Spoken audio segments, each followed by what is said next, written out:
بسم الله الرحمن الرحيم. ألف لام ميم.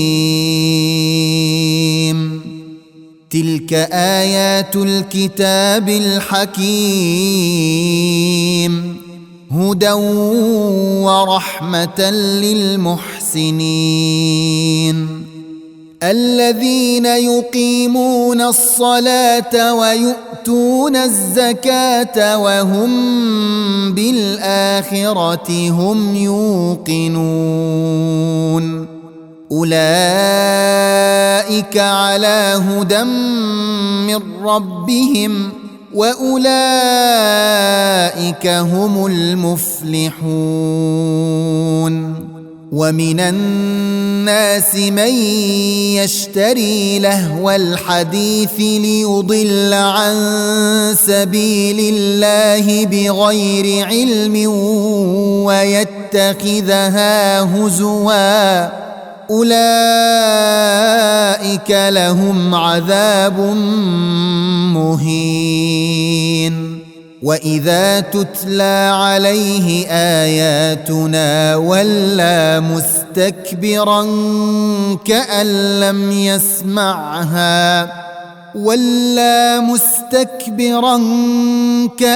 لم يسمعها كأن في أذنيه وقرا، فبشره بعذاب أليم.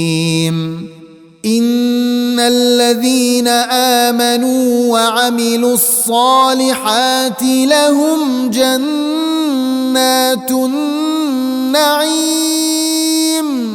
خالدين فيها وعد الله حقا وهو العزيز الحكيم. خلق السماوات بغير عمد ترونها وألقى في الأرض رواسي أن تميد بكم وبث فيها من كل دابة وأنزلنا من السماء ماء فأنبتنا فيها من كل زوج كريم.